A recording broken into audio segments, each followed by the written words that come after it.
Hey, everybody. Good to see you here tonight on the live stream here of Soul Vitamins.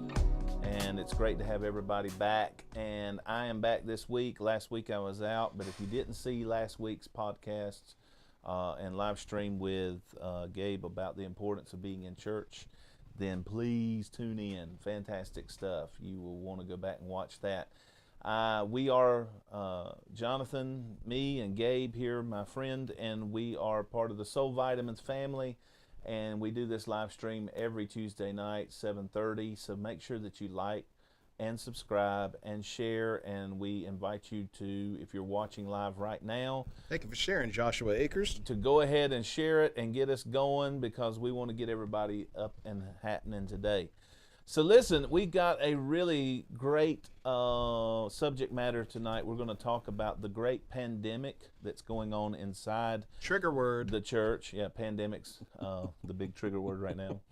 But the great pandemic that's happening in our church world is really a hidden pandemic, and it is going so strong, and it really burdens me because in a lot of churches, in a lot of places, people are afraid to talk about this, and it's kind of amazing that that's kind of apropos to what it is, but it's anxiety and depression is the hidden church pandemic. Yeah. And so we want to really talk about it. I want to give, first off, hopefully to kind of qualify and quantify what I'm going to say, I am a 20-some year, I guess 23-year survivor of diagnosed anxiety and depression. I first had major panic attacks over 20 years ago. I was even told at one time they thought I was paranoid schizophrenic or something. Can you believe that? Wow.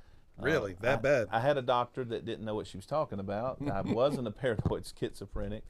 But I was so bad off. I was literally got so bad off. One time I had a nervous breakdown and my parents had to come get me, and I was almost in a fetal state because I was so under the emotional turmoil of anxiety and fear. And so it's something I'm well acquainted with, and it's something that I have struggled against for many years and overcome largely. I with the help of God, I have used some medicines and different things that I've had to rely on, but mainly just learning the triggers, how to cope, and how God can help me through these things. I've been able to live a life full of faith and happiness, and I own a business, and I'm able to function and do the things that I need to do. And it's always bothered me, though, that I never felt comfortable until the recent years to even talk about it. Wow. Gabe, I was at a church for 3 years and as a music pastor, and I was leaving that church, and I got up my last service, and I testified. We were doing a song called You Were There, and it had been a real powerful song to me through my anxiety and depression times. And I got up to sing that song, and I gave a testimony to the church, and I said, a lot of you don't know this, but I've been here 3 years, and I have been racked at times with anxiety and depression. There have been times that I've stood up in this pulpit to lead worship and was shaking so bad from the inside out that I would go out the side and almost, vomit because of the extreme emotional turmoil I was under. And I said, this song always ministered to me. And I began to, sing the song. And afterwards, I never will forget, this lady comes up to me, and she just tears streaming down her face. And she said, why would you not tell us this? And I said, well, it's not something that you really want to share because people think you're weak of faith or weak of this. And when I told her this, the lady looked at me and said, that's not what I'm asking. She said, my daughter needed you. She said, because she needed somebody to talk to, and we had nobody that we knew that could help her. And I said, I'm so sorry. And she said, if we would have known, you could have helped her, and you could have really been there to help her understand that she would be okay. And the crazy thing is I just thought to myself, this is too important to not talk about. Yeah. You can think what you want of me. It's not anything to do with faith. People that are struggling with this are not lacking in faith. They're not worse Christians than other people are. They are suffering because there are things going on in their lives, and there's an enemy called Satan that is taking advantage of the shortcomings, even physiologically and psychologically in their lives, to take advantage of them and cause them incredible amounts of torment. And fear is shaking their lives, and it is killing so many people in our churches, but no one wants to talk about it. Oh, yeah. No one wants to say anything about it because they're afraid that it's going to have such a stigmatism that, oh, she's going crazy or he's going crazy. They'll think I'm crazy. They'll think that I don't love Jesus. They'll think I'm in sin. They'll think I'm not loving God. Listen, friends, that is just not the way it is. And listen, it's not a lack of faith, like they just don't love God enough, they don't have enough faith in God. No, there's real problems in people's lives that they need the empathy and sympathy. That's kind of like coming to somebody and saying, hey, you know, I've got high blood pressure. You know what? You don't have enough faith. You got high blood pressure. You really need to get some faith in God. If you had faith in God, you wouldn't have that high blood pressure. Let me tell you, friends, if somebody is telling you that, if you've ever told people stuff like that are struggling with anxiety, depression, and emotional troubles, you are literally doing the wrong thing. You are not the voice of God in their lives, because yes, faith is important, and we do have to trust the Lord. But what these people is not preaching to, but they need hugging and empathy, and they need to be told that, hey, you're going to come through this because God has not given you this spirit, but He's given you. We're going to cover a little bit of that here in just a minute. So I'm just excited to do this. I know it's a really just a wild, you know, we cover so much here on this every Tuesday night when, you know, we've done things like laugh at, you know, stuff on church stuff, and we've talked about revival around the world. We've interviewed missionaries. We've talked about all kinds of important things, but this is truly, in my opinion, one of the most important podcasts that we can do, live streams that we can do, because I have no doubt that many of you who are watching this are suffering alone. You are watching this and you realize that you have these problems, but you're scared and you're afraid to come out and tell anybody what's going on with your life and how you're struggling. And do you realize, and I would dare say this is going to blow your mind, folks, do you realize that probably, I think I read one time, but I don't have the exact numbers, but I would say 30 to 40% of pastors are on some type of medication for anxiety and depression. That's accurate. Maybe 5 or 6 years ago, I was serving at a mega church in South Charlotte, and the head of the worship and arts department told me that something, I think, between 40 and 60% of people in the worship and arts, you know, in music, in church, you know, music ministry, are on anti-anxiety, meds. Yeah, you know, I was looking here. You know, fear. It can truly. We all have fears in our lives, right? And we were talking about this the other day. We're going to read some of these funny fears. So this is not all serious, trust me, because I think fear is something you have to learn to laugh at. Because if you don't, you're giving it too much credence in your life. And so we have to laugh. And so anybody in here that's watching this, there's no one that has no fear. Everybody has something they fear. That's right. If you even look back at the disciples, they thought Jesus was a ghost out there walking on the water, and they got scared to death. Yep. When the storm blew up and they were on the ship, they got scared to death. They thought, oh God, you know, we're going to die. So it's obvious they feared the paranormal stuff. They feared dying. They feared so many things. But I was looking at this list the other day, Gabe, and it's so funny because some of the serious fears that we know, the acrophobia, they're always called phobias. So the fear of heights. It's crazy. I'm a roofer, but I'm scared to death of heights a lot of times. I'm not a fan. I'm not a fan of heights. Arachnophobia, the fear of spiders. The belenophobia, which is the fear of pins and needles. People are afraid to get a shot. Oh, yeah. They'll pass out. Here's a cool one. We hear it going on in the background right now. Brontophobia, which is a fear of thunder and thunderstorms. And we're actually hearing thunder and thunderstorms going on right now.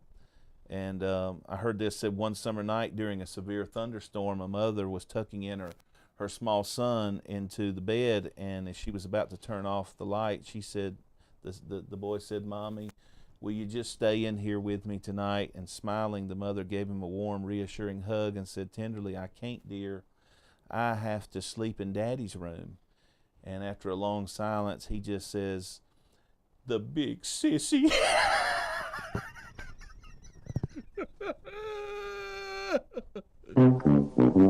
Yeah, so there you go. There's claustrophobia, the fear of enclosed spaces. There's hateophobia, the fear of hell. I hope all of us have a little hateophobia. Oh, yeah. Yes. Yeah. Yep. Have you ever seen that? Have you ever read that book? I read it back in college, that Divine Revelation of Hell, where this lady supposedly went to hell and God gave her the vision of what it was, and she starts describing it. Man. Well, I've heard the guy that went down. I can't remember his name. He's a Baptist, Man. so you know he wasn't exaggerating. That girl started describing all that was. I thought, great God, I got to get right. I didn't do bad things for a long time thinking about that book.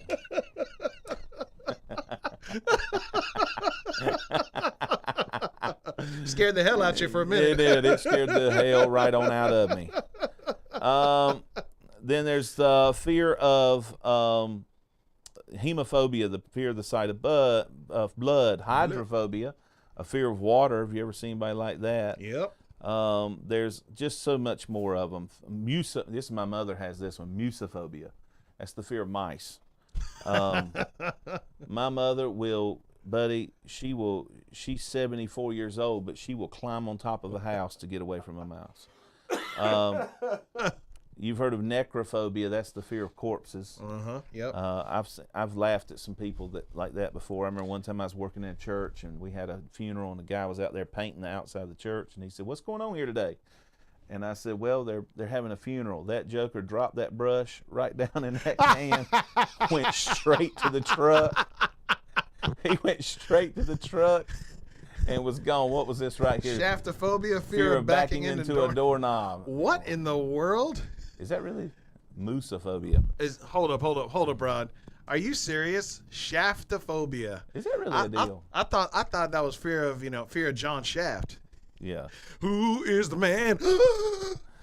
There's and then there's some of them that are funny, guys. I mean, we know fear of snakes and fear of crowds, but some of them are laughable. I always think but these are real scientific names. There's androphobia, which is a fear of men. Well, we're not going to have that podcast today. There's a bathophobia, which is a fear of bathing. Ugh, Lord, deliver them. A bromidrosophobia, fear of having an unpleasant body odor. Some folks need that to kick in. Yeah, especially recently flying, man. Goodness gracious. Y'all pray for me. I've got phagophobia. That's a fear of eating. God help me. No, I just want to say, folks. The Lord has delivered us. Folks suffering of bragophobia, I have overcome. Yeah, we'll lay hands on you. We promise you'll be delivered. I have overcome that fear of eating, and I live in total victory. Yeah. Over phag. There's no spirit of. There's no phagophobia on me. There's no Karen Carpenter over here. We rebuke that spirit of Karen Carpenter. Phagophobia has been overcome. This is gonna get flagged.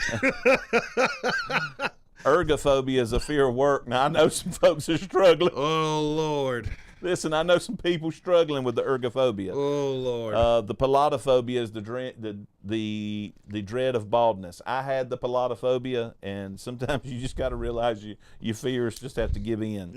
And then a phobophobia is fear of fear itself. Which that one even blows me away. I'm afraid of being afraid. Yeah. I was reading a story about President Benjamin Harrison that was in the White House when they first put in electricity. And they said that he was so scared of the electricity that he wouldn't touch the switches. And so they said that when the servants sometimes would go home at night, if they hadn't cut the switches off, the president and his wife would sleep in the full light because they were too scared to touch the switch. We'll blame that on Thomas Edison for electrocuting that elephant. That was his fault. But you know, here's the thing: we laugh about that. We say, I can't believe the president would. But if you ever think about this, and you think about this with me, everyone that's listening, we often laugh at the things that's not scary to us. That's true. And we think, well, how could that be? But if you think about it, probably what you're scared about is just as laughable to someone else. That's true. So like, we'll think, my wife has a fear of bridges. I don't get it. I really don't get the whole fear of bridges thing. And I'll laugh about it because we were just last week in Key West, and we went over the longest bridge in America called the 7 Mile Bridge. And we're on that thing, and I look over there, and she's gripped up tight, sitting in that seat like under tension. Well, that's that one Arnold Schwarzenegger blew up. So you never know when Arnold Schwarzenegger going to come up and blow up the bridge. The bridge is out. The bridge. So it was just so funny because I'm looking at her and I'm going, I can't believe you're so scared of this. But a lot of times what you fear is just as scary to you.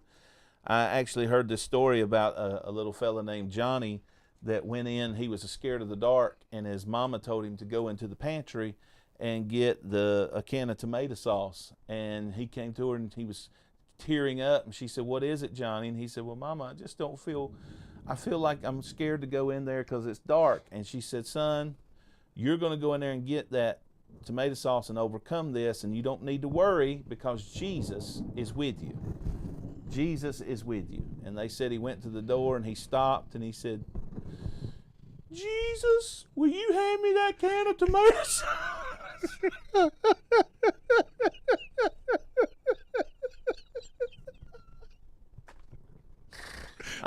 It was like, but listen, I hope that I've proven here that literally this is a subject matter, fear. And there's an acronym